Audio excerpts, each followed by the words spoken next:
then he called him back in 5 minutes later, and he just said, well, my friend says that you're full of it, that this is, it couldn't even be done logistically the way you're describing it.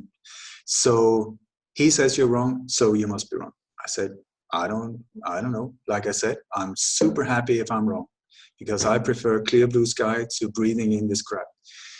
Then 4 years later, I got an email out of the blue from somebody who was trying to recover his health in Thailand.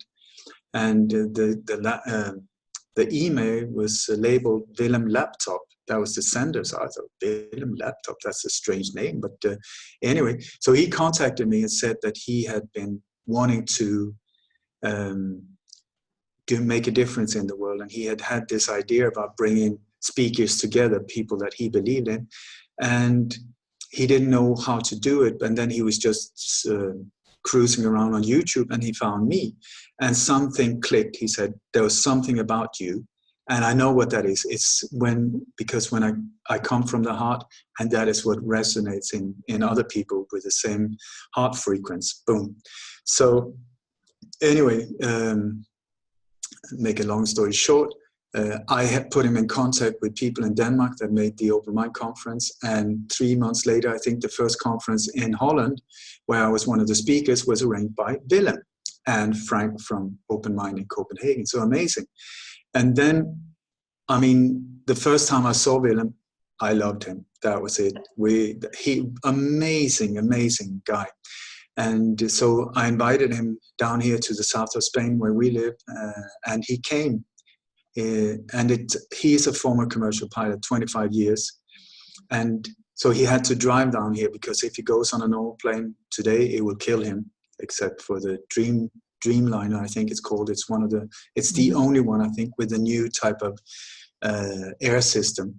Anyway, so he came down here, and we were sitting one night here out on the terrace, and I was asking him, so Willem, what was it that got you started? Because he's been so deeply involved in geoengineering and chemtrails and this whole thing that was going on. And he said, well, years ago, I got this phone call from a guy in Spain who asked me about chemtrails. And that was the first time he looked up into the sky and started looking. So in this divine, incredible synchronicity, the man that doubted me called Willem in Holland asking about chemtrails. Willem was the one saying, this is not possible, that's total bullshit. And then he started looking up. And ever since then, he's been very devoted in exposing these chemtrails, geoengineering, weather modification, all of these different areas that are all connected. And he is now talking to a lot of different commercial pilots who does not see them. So it's like, I don't know. I don't get it. I thought that the chemtrails are a blessing in disguise, because you cannot doubt them. Once you see them, they are there. Yeah, it's you cannot unsee them. Well, apparently you can, because but this is where I think since these people are very intelligent, many of them, and they're not paid to be there to shut this down, or they just don't see it, or they just don't get it. So something is different in my way of seeing the world and their way of seeing the world. So, and this is where I think maybe it's this frequency, the different frequency we are on, that if they're in this area on a lower frequency than I am, I mean, maybe they're in higher ones in other areas, but in this specific one, and here you cannot see them, boom, there you see them. And sometimes when I've been feeling a bit low, I've started seeing, or maybe it's the other way around. At times I've been able to see the trails, but not the planes. And sometimes the trails and the planes. So I'm like, is this what I'm experiencing? That I'm sort of like in the middle, where it's like I'm not really in tune with that frequency. And so I can see the trails, but not the planes. I don't know. I don't understand, but I don't know. When did it start for you that you had the impression something is very wrong with this world? Even if you could not point the finger on it? I think I was about 3 years old. Same here. I think that was when, I can't remember the exact date or experience, but and now I'm finding out more and more about my childhood that seems to be that I've been living a total double life without knowing it. That I'm finding out more and more that my father, who was involved in the Danish resistance movement, where during the Nazi occupation, this Danish resistance movement was taken over by the Allies in the end of the Second World War, where MI6 and CIA went in and took the best of these people. And then when NATO was created just a few years later, they used these people to start building up this global, no, it's not global, but a secret ghost army called Gladio, or Stay Behind. It has many different names. And since NATO, one of the founding nations was Denmark, I believe also the more I look into my childhood now, I believe deeply that my father was part of building up the Danish part of Gladio during the Cold War, where Denmark was actually the front line towards the Russians since in Scandinavia, because Finland was occupied, Sweden was neutral, and boom, the east coast of Denmark was suddenly frontline against Russia, which was the threat during these years. And so I grew up feeling that there's something wrong. You know, the official story I had with my parents was telling me, it seems like my mother was involved as well, which is very hard for me to believe to this very day. But the more I learn, and I'm on a very intense hunt for facts and tracking down different areas, not just to find out about my family, but because I feel this is so much bigger than my family. I'm onto something major here, because also so much of this mayhem that is carried out in the world today is carried out by Gladio. They're using this hidden ghost army to carry out many of these alleged terror attacks that I've been tracking down for years. So, and I'm finding networks, and I'm finding out my friends, not my father's friends, all of them connected with the Danish resistance movement, why we left very urgently from Denmark overnight, more or less, and moved to Sweden, from my dad having a super job in Esso, Standard Oil, which is Rockefeller, to starting from absolute scratch in the middle of nowhere with 1 kilometer to the nearest neighbor, no running water, no bathroom, no toilets, no insulation in the house. What would do a thing like that? Also that leaving, so that, I mean, my brother didn't even have time to say bye-bye to his friends. It was that quick. And now I'm finding out more and more that it's hard for me to say, but I'm starting to think that my dad was on the payroll of one of these intelligence agencies, or possibly to the early 80s, which is mind-boggling to me, because everything in my life is turned upside down. And I tell you, we moved out in the middle of nowhere, and then it was in the mid-60s. There was no foreigners there at all. Danish was like an exotic animal. I mean, the Swedish neighbors came and parked the car and was looking at us like this.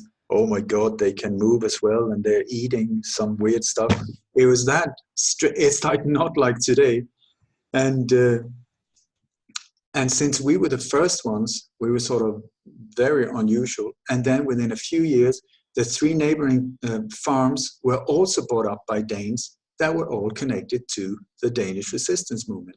The same network where, and also in this Gladio Ghost Army network, one of the things is that there are these hundreds and hundreds of cells consisting of 6 to 8 men, mostly men, where there's hidden gun depots, fuel depots, food, bombs, mines, bazookas, radio equipment, you name it, whatever is needed for this secret army to be able to get activated in one go, boom.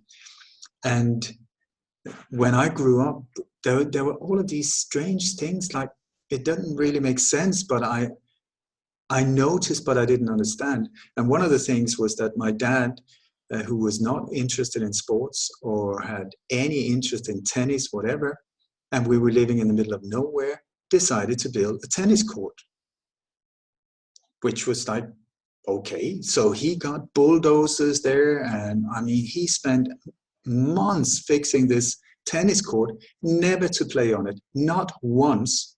Neither did my mother, not once. The only one that was running around down there playing was me, playing football. And yet we had this tennis court, which was there, and my dad even, like painted the white lines on it. I'm like, is he going through some midlife crisis, or what's going on here? So after I've started, the last few years, I've started to understand that, oh, wait a second, is this what was going on? I have begun to thought, what was this whole thing about the tennis court? And if I look at the pattern with other people involved in this network, there would then be some kind of arms depot underneath it, where the tennis court is a cover. And I've spoken to Cody Snodgrass, who's a CIA whistleblower who spent some 22 years as a private contractor with Black Ops, about these things. He said, yeah, that is one of the ways they cover these things up. The metal poles for the net can be used as antennas for radio equipment. And also it's a perfect landing, helicopter pad if needed. And he said the reason for these, a series of farms that had been bought up by private individuals connected, is as safe houses, so that they can move people very quickly between safe houses if needed. So I went on a tour about a month ago in Sweden, and I have this beautiful guy. His name, we call him Johnny Cash, because he's a fighter for cash money against digital, which is super, super dangerous. Because once it's digital, no cash money, you are screwed if the person in charge of your chip decides that, listen, Ole, you have said things I do not like, chip off and go starve somewhere because you're not part of the system anymore. Anyway, so I said to Johnny, who's also my tour manager, I said, are you up for some adventure? He said, always. I said, have you got a metal detector? He said, no, but I can get one. And so when I got to Sweden, we drove out in the middle of nowhere where I grew up.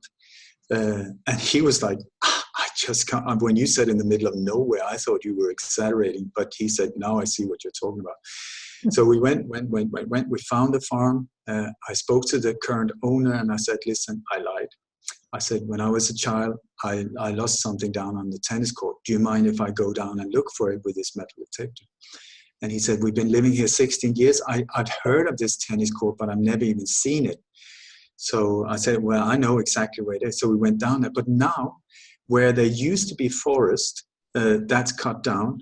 And where there wasn't forest, where my dad kept it super, super nice, and that it's totally overgrown with trees and bushes and stuff. So there's no way you can see that there was a tennis court, except if you know exactly where it was, which I did. So I knew there was sort of like it was absolutely flat where the tennis court was, and that there was a little hill going down. So I was sort of in between the trees and bushes, down on all four, looking, where is it flat, where is it? There it is, it's flat here. Because it's like, bushes, trees, grass, no way would anyone know it had they not known about this, that it used to be a tennis court. So I found the tennis court. We took the metal detector, and nothing. And after a while I thought, well, maybe I was just imagining, it was a wild shot. It was a wild, one in a million. So, but Johnny said, but maybe it's not working because there was this red button on it. We didn't know, should we press it or should we not? And we tried with a coin, and it said beep with it, it said beep without it. So he said, I'll go and get the instructions. So he was walking towards the car, and I then found the edge of the tennis court, and beep, beep, beep, beep, beep, beep, beep, 1.5 meters times 15 meters. And then at the edge, at the corner of the tennis court, it stopped. And then instead it went out in an angle 1.5 meters and some 10 meters straight out. Beep, beep, beep. So now, Judith, it's up to you to guess, what do you think is down there? Is it a can? Is it a piece of an old fence? Is it ore? And I think ore is the correct answer. I think we were standing on top of one of these depots where I am not the one digging there, because then we're talking about explosives maybe from the 70s, 80s, 90s. That could be mines, bazookas, ammunition, you name it. That can be any kind of creepy stuff down there. But also I didn't want to point it out because I'm onto a much bigger network. And I think that should I start, well, I'm talking about it on programs like this, but otherwise then I need to tread carefully, because this network is still there. Gladio is still very active. They say, no, you're just imagining it. It stopped in 1990. Yeah, right. They did it officially, but have they ever done something officially without lying? No, they're just saying whatever you want to hear, and then they continue. That's the name of the game. And so you asked me, when did I begin? I think when I was around 3 and felt that I'm being lied to. There's something not right here. And also, we found weapons in the villa where I grew up. You know, I was only 5, 6 years old, but I remember we found like 3 pistols in my dad's office. I checked out these weapons now. I don't have them anymore, but I remember very clearly what models they were. And so these were not part of the resistance movement. These were American weapons. And I've got the exact what types of guns that were part of the, because they had a reunion in 1970, and in that, this was just for the people involved, you know, for old memories side. So I've got all the list of all the stuff and who was involved and all of that, but that was not for normal people to know. It's just that by coincidence, my dad was the guy. And he came to me in a dream some months ago. That was when I really got started. And he said to me, the key is in the ring. The key is in the ring. That was what he said in my dream. So I woke up like, the key is in the ring. The key is in the ring. Okay, my dad, this was what he wore when he died. I was by his side. I was the only one there. And this is an American Air Force ring with a amethyst. That's a purple stone. Now, American Air Force ring, what the hell does a Danish normal citizen do with an American Air Force ring? And that color, I'm not sure, because I don't know what year this is from, but it's very, very worn. And I've checked out many, many of the photos of my dad over the years. He was wearing this one. And that color, in other years of the American Air Force, that points out royalties, or what do you call it? What do you call royalties, or like duchess and dukes, and I don't know what you call that. And we, as far as I know, my family is not connected to that at all. And yet I keep finding out new stuff, and I'm like, really? Really? That is sort of like, I'm walking around, I can't sleep, because at night I'm like, why did he say that? And who was that? And when I check that, oh, so he went to England to sell a cookbook? And the name of the cookbook, The Butcher's Cookbook? That sounds more like a manual of sabotage or for assassins than for cooking. You know, it's and I'm in contact with 4 people where our dads and moms, I think, because it seems like in these days of the Cold War, that many marriages were arranged of agents, and they were doing the good thing. I mean, I respect them for what they were doing, because they joined up because they were so fearful of the bomb and the Cold War and the Russians and the communists and whatever. So one of the things that I keep finding out is that they were rewarded with big American cars, the top in these organizations. And my dad had a Chevrolet Bel Air from 1957. One of my friends, who turns out that, no, that's not true, a woman who's made a documentary called My Grandfather's Secret War, Stay Behind. Her granddad, the exact same year as my dad, got a Chevy 55 Cabriolet. And another one got a Studebaker from 57. It's like, that's like, these people officially didn't have a high income. You know, my dad was living in a bus behind in a gas station. That's what we've been told. And yet, suddenly he had this Chevrolet Bel Air, brand new, 1957. That's like having like if one day I didn't have money, like now, and then suddenly I'm driving around in a Lamborghini. You have to say, whoa, whoa, whoa. And then I'm rambling on here, but I was talking to a friend in Denmark, where I go when I do tours in Denmark. These people are so wonderful, and I can stay with them. And we were sitting one night, and I was talking to her, you know, like, I'm confused around my dad because this and this. And she said, oh, how funny that you say that. It sounds almost like my dad. I said, okay, tell me.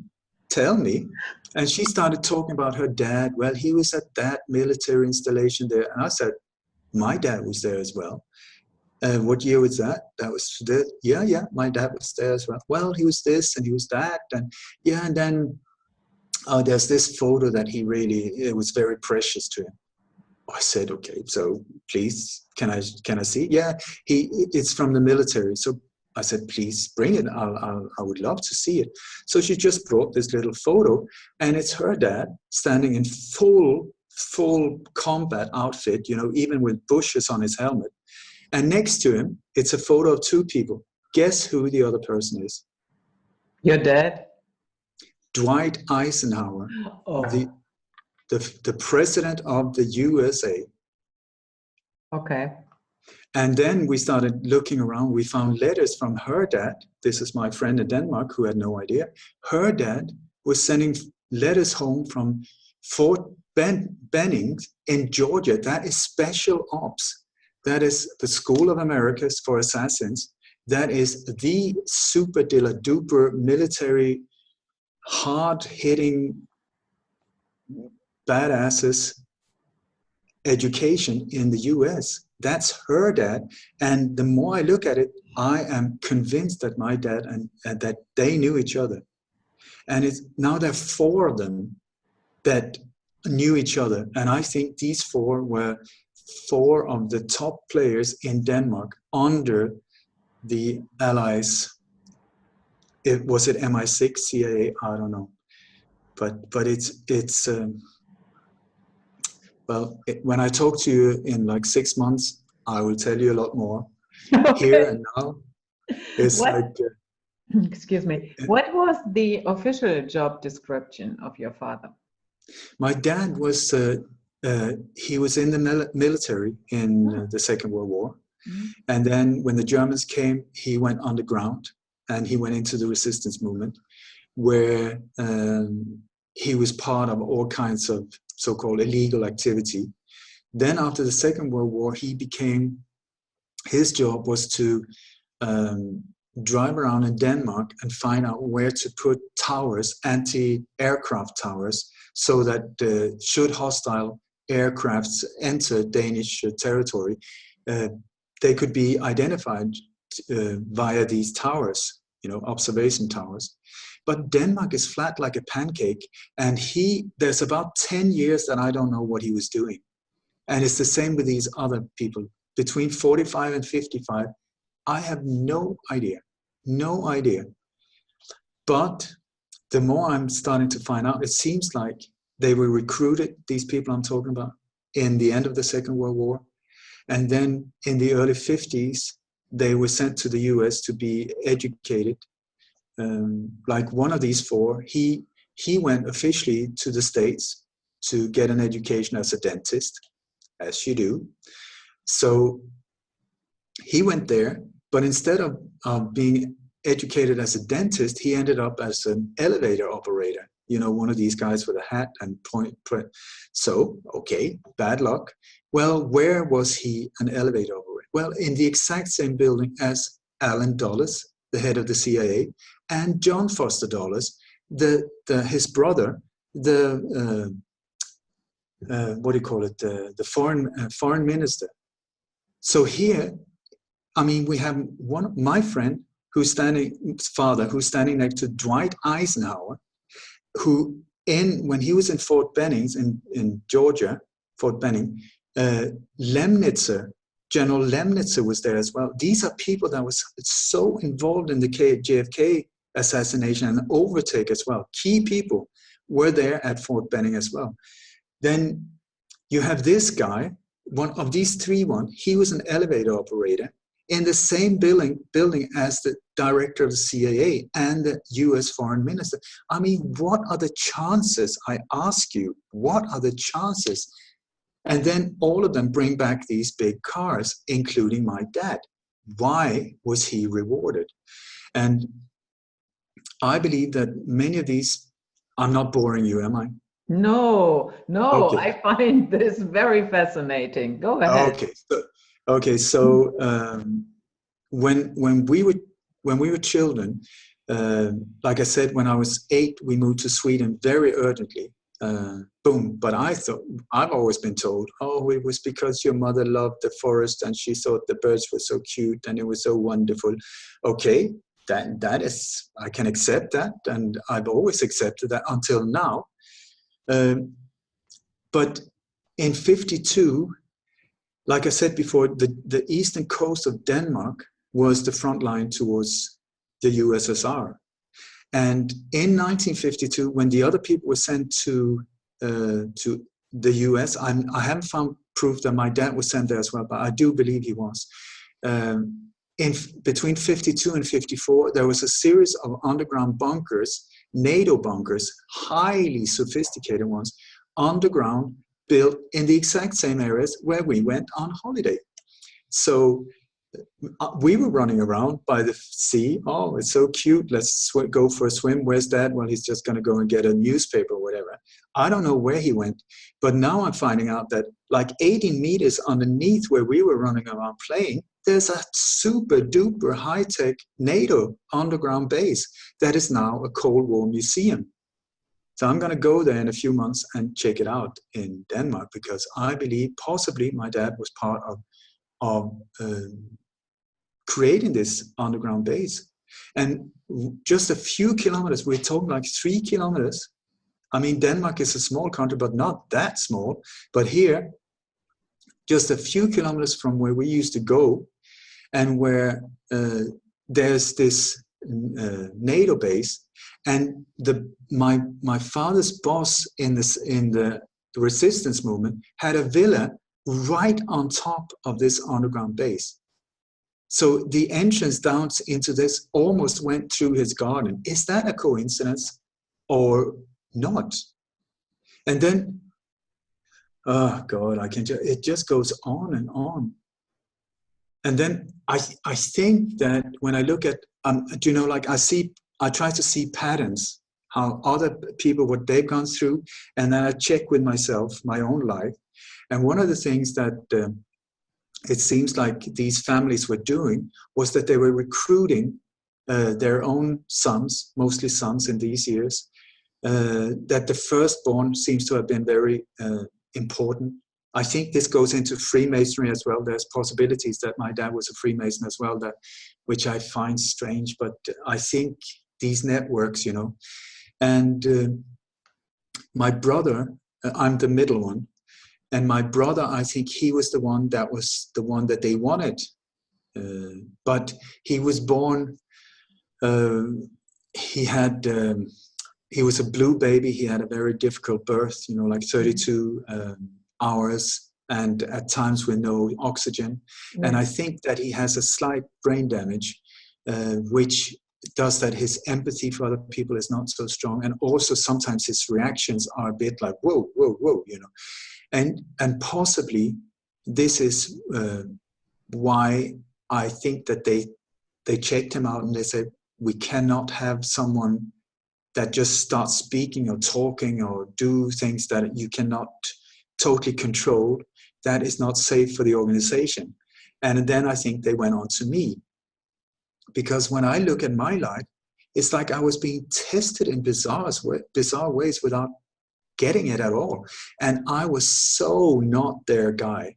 Because, I mean, we're talking about warfare, we're talking about defense, we're talking about possibly killing, violent things.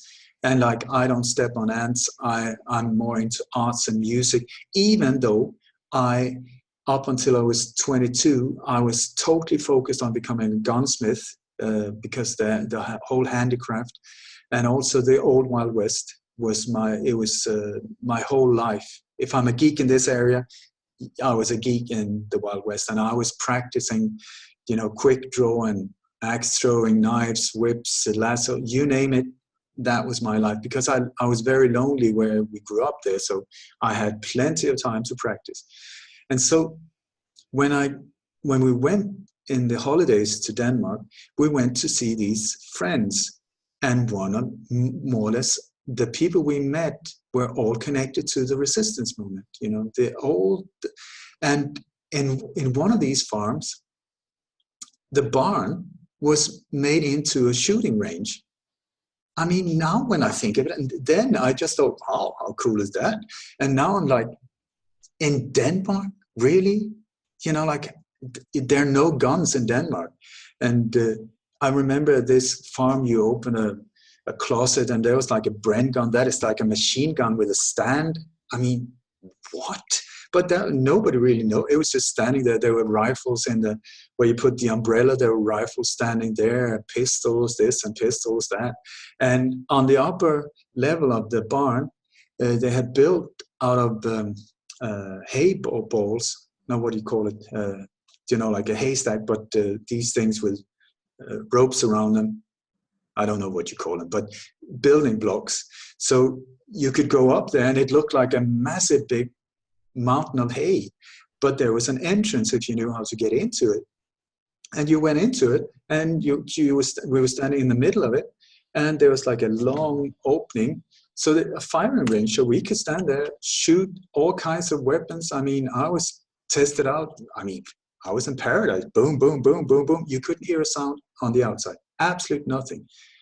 And now when I check it out, it was not my brother. I was the one that was giving access to this. And one of the people also made me a gun rig, a gun belt for a revolver, Western style, which was the one I practiced with for like 2-3 hours a day. And after a while, I was fast. I really was. And also I wanted to impress the people, because they, like the man that made this, he made incredible handicraft, this guy. And he was, I think, the guy that was in charge of weaponry for one of these groups at least. And so he said, okay, here next year when you come back in the summer, I want you to show me how fast you are. And I practiced. So the next summer I came down and he said, okay, fine, now show me. So I stood in front of him, he put me in front of him, and then he said, okay, draw. And I pulled that gun out the fastest ever in my whole life.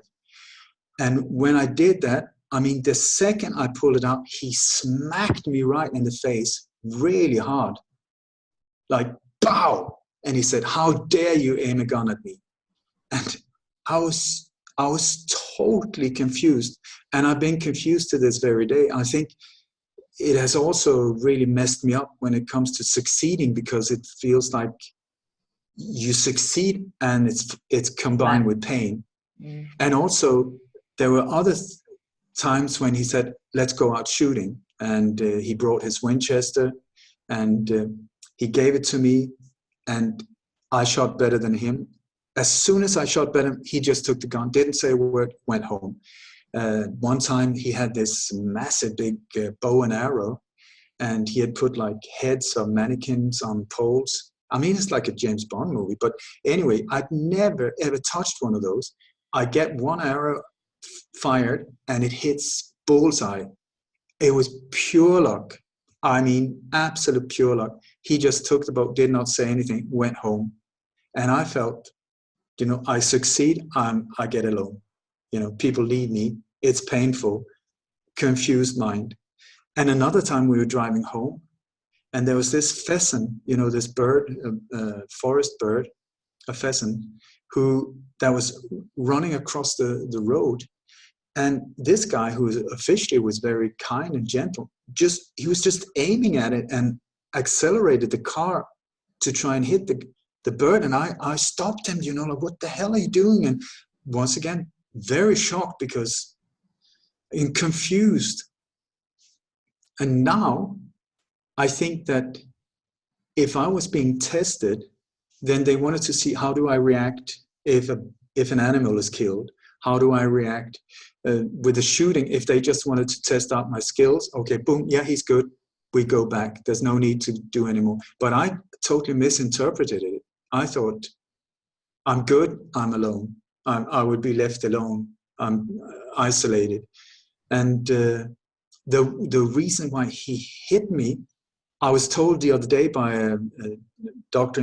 Catherine Horton, who's been looking into these things, and she said it's a typical standard way of when you become really good, they have to mark the territory. It's like the old Buddha warriors type of thing. You're good, but you are under me. Don't ever think. So there was this smack to get back in line. Great, but back in line. So in one way, it was sort of an approval, but I totally misinterpreted it. But then again, there was another time we went down to see my dad's best friend, who I'm now in contact with his daughter, who's 68 or something, who I turned her life totally upside down. Very sorry. But at the same time, she's like, wow, I thought I had a boring life, and now I'm the daughter of James Bond, more or less, in a bizarre way. But we were down there, just the dad and myself. And then the friend comes with a machine gun and says, would you like this? And I'm like, yeah. But I was like 17 and I was very naive but who would offer a machine gun in Denmark to it? It's bizarre. And it even came to a point they put it up under the seat, the passenger seat, and then we were supposed to go back to Sweden in the morning. But my dad lost sort of, he got cold feet and said, no, I don't dare to do it. And but I don't, now when I think of it, I think maybe they were just testing me, that they didn't intend to get the machine gun up there at all. And what the hell would you do with a machine gun and put it in the hands of some? I mean, it's very strange. And I'm scratching my head. And I don't know if I answered your question. Yes, yes, you did. Have you been able to figure out where the entrance is to that tennis court, whatever is underneath there? I don't think there is an entrance. I think it's just dug down. And I don't know the metal detector, but I think normally you go down like 30, 40 centimeters for it to the reach of this was quite a cheap version. So I think maybe 30 centimeters down, I would guess, that when they got the bulldozer and the digger there, we went to school, and I think they dug out the area, put the stuff down, leveled it, because this is only there in a case of a war situation. Then pick out the spade and dig it up. So I don't think there's an entrance. And also the marker now in the area where there used to be forest, but there's not. There are two trees stubs left. That is 1 meter 30. And they're supposed, the people that cut down the forest, according to Swedish natural law or nature law, they had to leave these for the insects and birds. But these ones, as far as I noticed, were exactly located where this area begins and where it ends. So I think, unfortunately, I didn't take a photo of it. I filmed when we went around with a metal detector, but I think these ones are there marking it's there for people in the know. So should something happen, they can go straight there, boom, okay, there, here, start digging. That's my interpretation. Mm-hmm. Wow, what a family history. I know. And I've only scratched on the surface. I could go on for a few more hours. It involves my mother as well, which I find very, very hard to believe. But the thing, Judith, that I find that gets to me is like, in all our conversations and all our interactions, it must have been in their mind. You know, when I've been running over the tennis court, maybe my dad has said, you know, like, I hope he doesn't jump too hard. Or do you know, like he had strange reactions sometimes, and it felt like he was under a lot of stress sometimes that I didn't understand. He always had a loaded gun. I mean, what the hell? Why? You know, like there was about a month where my brother was on a moped. He was 15. And so he was driving to his friends, and my dad was, during this period, he was calling all the time. You have to call home. As soon as you get there, call home, you know. And when you get to that, call home. So we were like, what's going on with the old guy? I mean, relax. But I think now, looking back, I think maybe that was the time of some kind of conflict or threat. Or why did he have a loaded gun? Why did he react so strangely? And I just think that I have to reevaluate my childhood. It's also, I have this newspaper article I found that it was written just 1 month after we came to Sweden. And in it's very interesting because then it was fresh, you know, so they were just saying things. And it says they're saying to the journalist, why did we end up? Because it's a sunshine story, very romantic. Oh, they've left the big city and now they're here. And then my dad says, we had been planning on escaping for 5 years. He uses the word escape. But they said, no. He said, no, I mean, escape from the big city. Now, I'm like, planning to escape. And then we bought the house from a person in Sweden that I remember in military uniform that happened to have about 20 farms. How many farms do people normally have? I think 1. And then so what are we looking at? I think a network. And I think it's the Swedish version of Gladio, Stay Behind, that these were connected. And then he says in the article, I got it here, he says, then suddenly I confronted the guy with all the farms saying, you have to help us. We need to create a new life. Now I'm reading from a different point of angle. I'm like, what the hell? And so on. So I'm not bored. I've got plenty on my mind. And interesting times. And I feel somehow that on the other side, if there is such a thing as a life after this, which I prefer to believe, is like, I think my dad is guiding me and applauding me in finding out what the hell happened there, and also on the road on into the future, because I'm onto something. I feel, Judith, my brother had an old desk in his room as a teenager. It was painted on the side, US Air Force Base, Thule, Greenland. That is the most top secret US Air Force Base during the Cold War. It's up on the northwest coastline of Greenland. There was nothing except that military base. What on earth? How could a desk from that place get into my my childhood home. I mean, well, what can I say? I think I have to reevaluate my childhood. What do you think? It sounds like it, certainly, yeah. And I think that But might be quite a shocker if you yeah, had this total different idea about your childhood, and then you slowly but gradually you find out, whoa. it's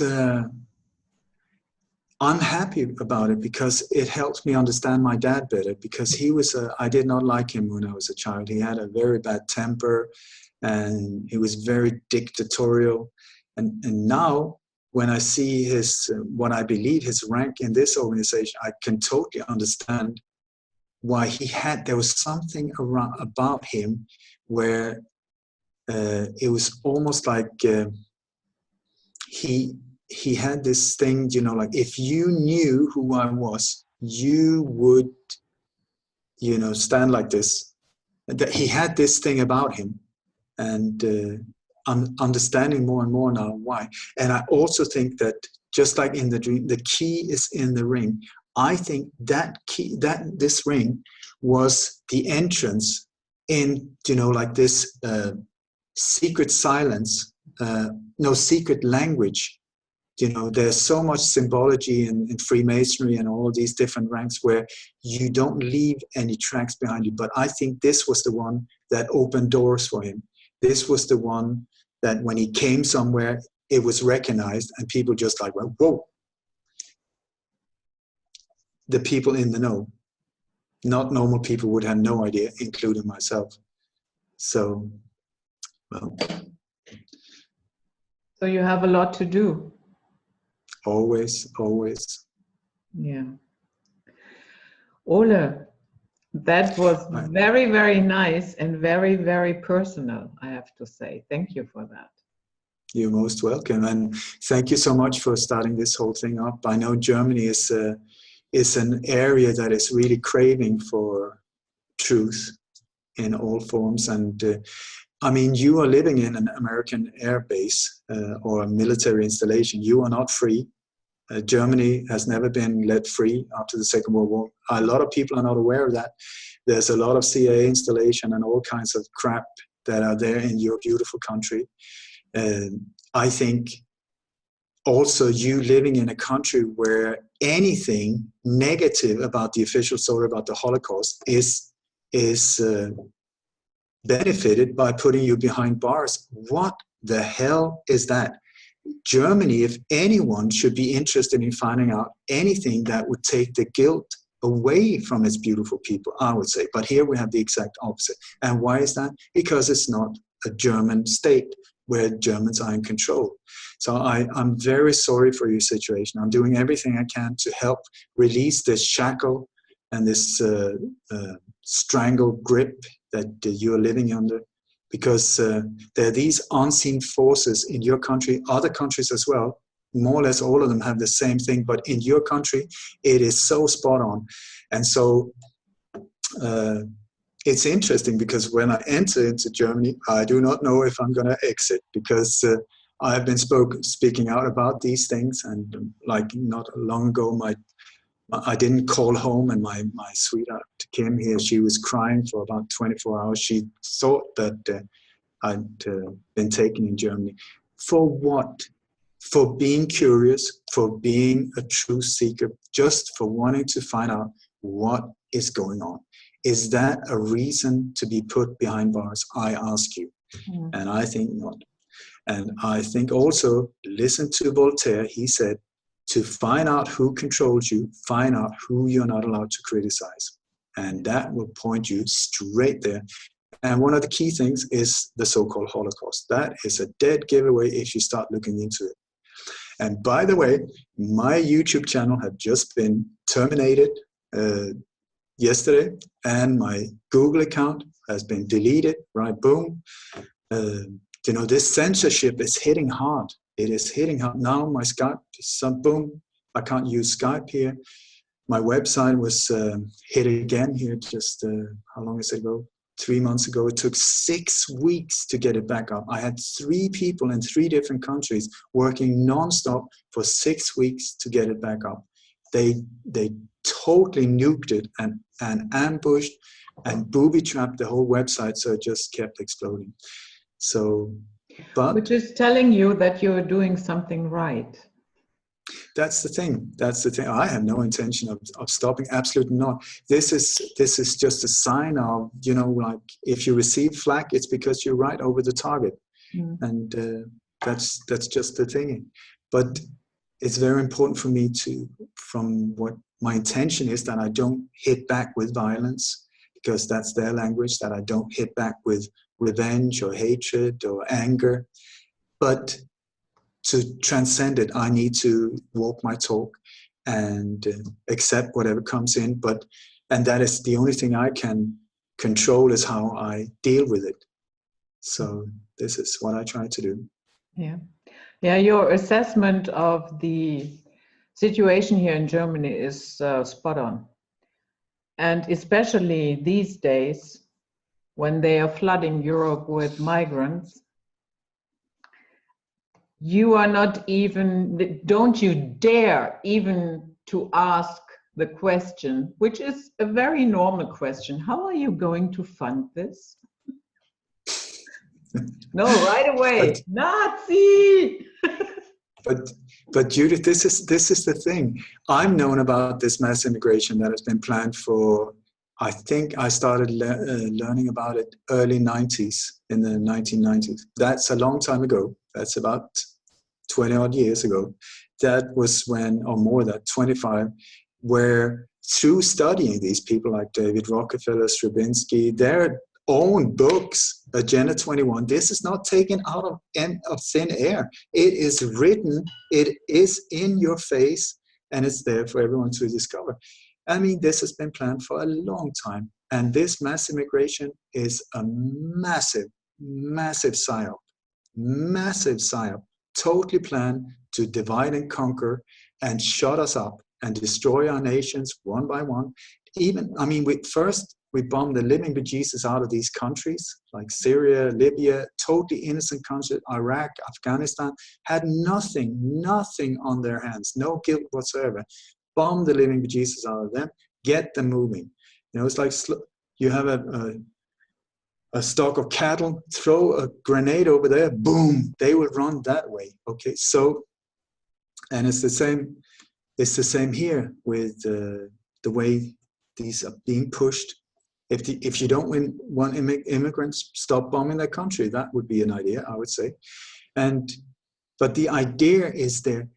I ask you, really, because this goes for Sweden, Denmark, it's the same everywhere. You know, as soon as you start speaking out, you will be called a racist, a Nazi, or what. Just saying, listen, I like the way my country used to be. I'm worried here. What the hell is going on? And like you said, how are we going to fund this? So I ask you, is it the immigrants that decides how many are allowed in? I think not.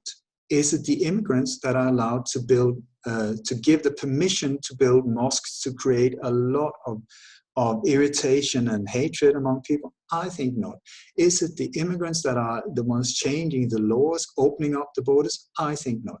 So who is it? The immigrants that are the ones that are controlling the government, so that it would be totally unjust the way payments are being paid out, so that whatever nationality you are, your old folks will not have enough. Either the schools will not have enough, the hospitals will not have, but this guy coming from a foreign country we give him a 4-room apartment with all kinds of stuff. What is that? That is how you create gunpowder. You know, you put a little ingredients there, you put another, you stir it, and then the only thing in the end you need is a little spark. We're so easily played, but they are not the ones doing it. You have to look behind the scenes. And this is where all these false flag attacks that I've become an expert on, even predicting. I predicted, I think, 15 now on international radio. I prevented at least 2 that I know of. plan massacres, all part of the same agenda, the New World Order.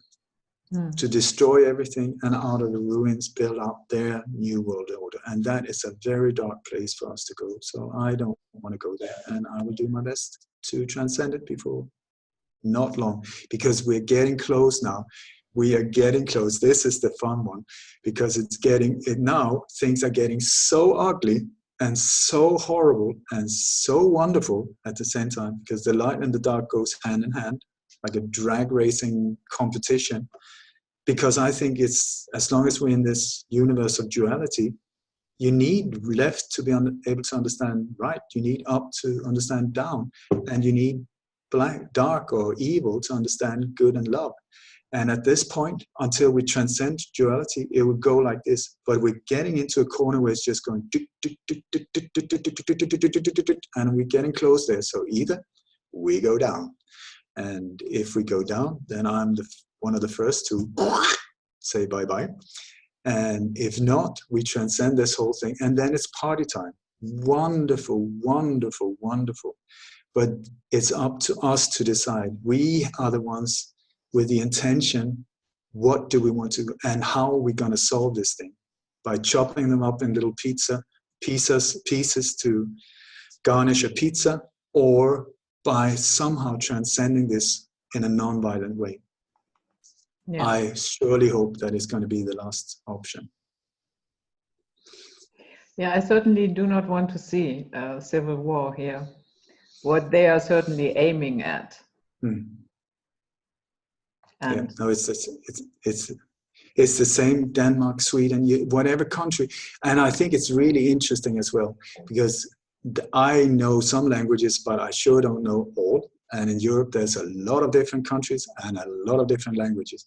And whatever interview I do, if it's in Slovakian or Poland or England or Ireland or Spain or whatever, I sometimes say, I know what's in your newspaper.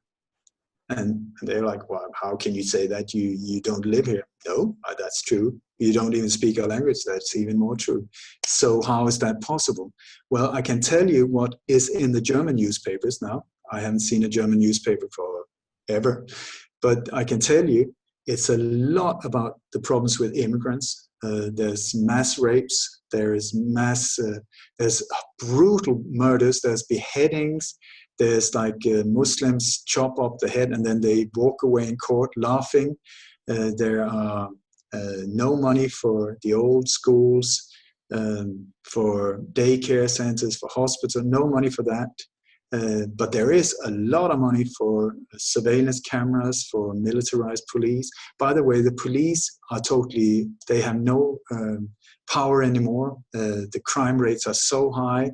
There's no way to cope with it, so we need to make them more militarized. That's very cute. Unless you're German, then the full force comes against you, even for minor things. If you're one of your own nationalities, if you park your car wrong, they will throw you away. They will throw away the key. They will hit you, kick you, whatever. And so how accurate was I when it came to German newspapers, German media? Spot on. Okay, in that case, I can tell you that so many of these violent crimes have never ever happened. They're just psyops in the media. So many of these rapes, not real, only in media. So many of these alleged terror attacks, not real, only in media. So many of these murders, not real, only in media. So many accidents, not real, only in media. So many disasters, like tram disasters or bus disasters, are not real, only in media.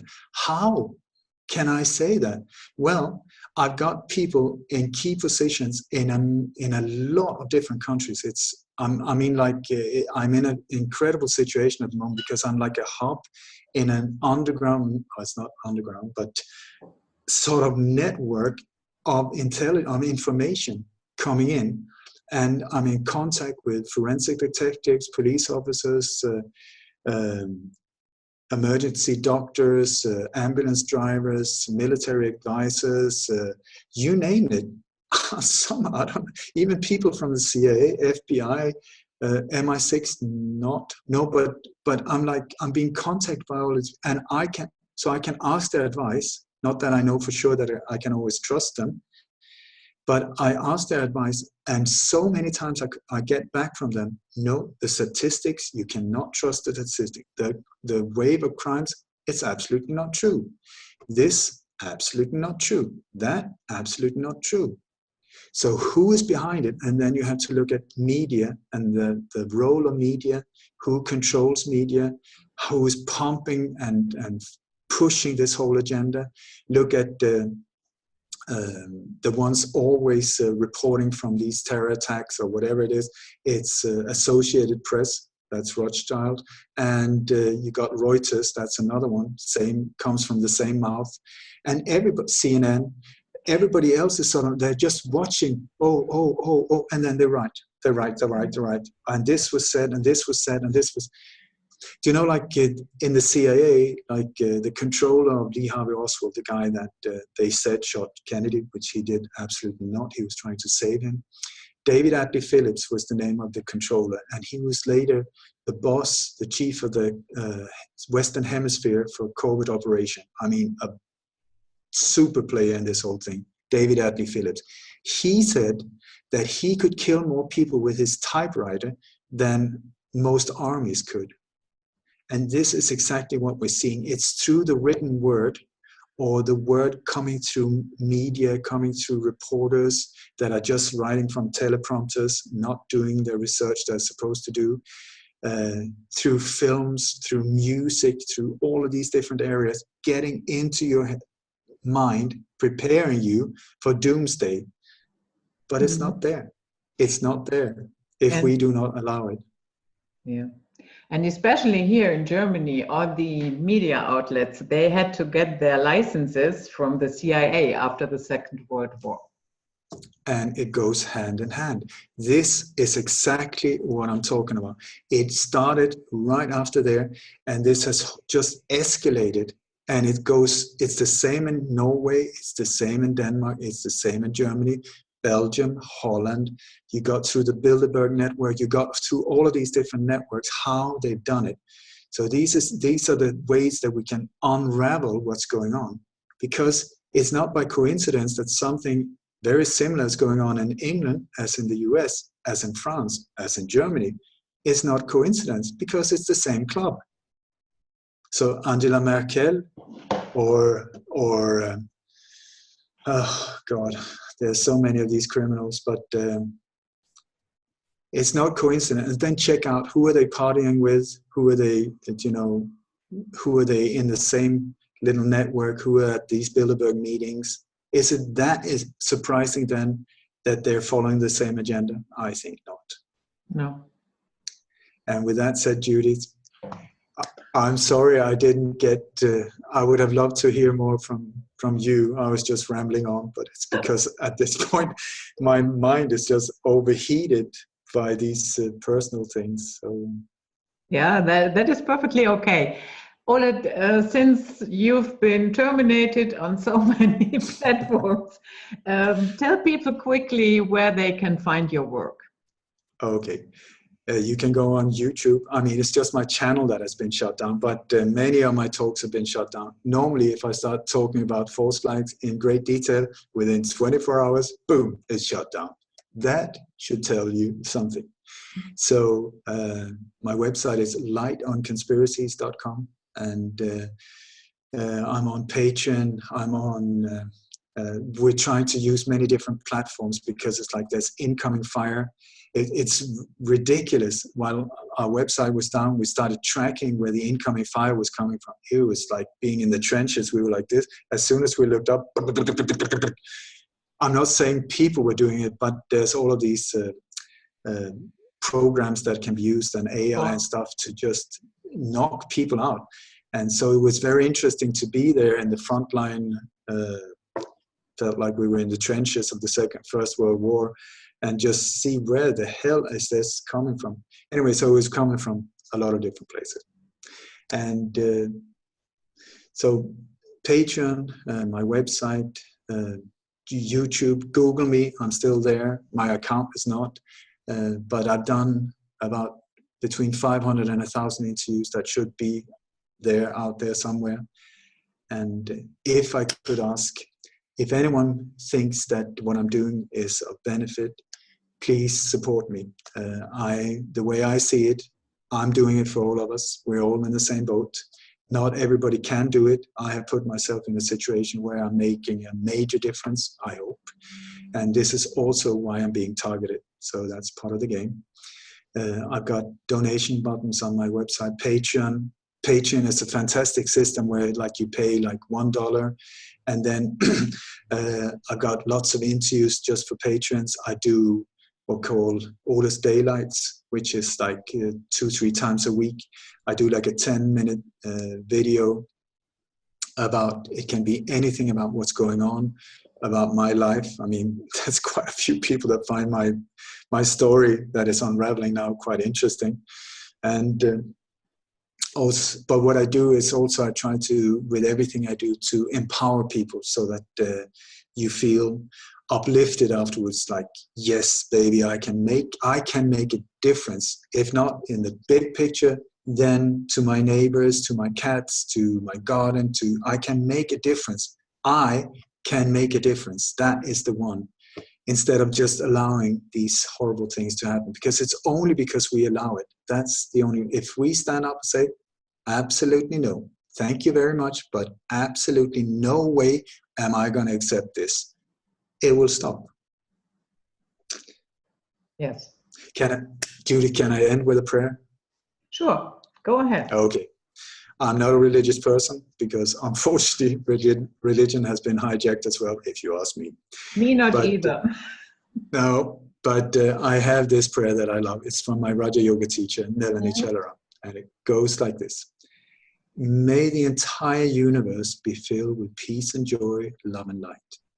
May everyone, and especially the ones who hurt us, be filled with peace and joy, love and light. May the light of truth overcome all darkness. So victory to that light. Thank you. You're most welcome. Okay, Ole, I'll let you go now. This was Night Flight for today, and thank you for watching this edition, and we see you next time. Bye-bye. Thank you, Judith.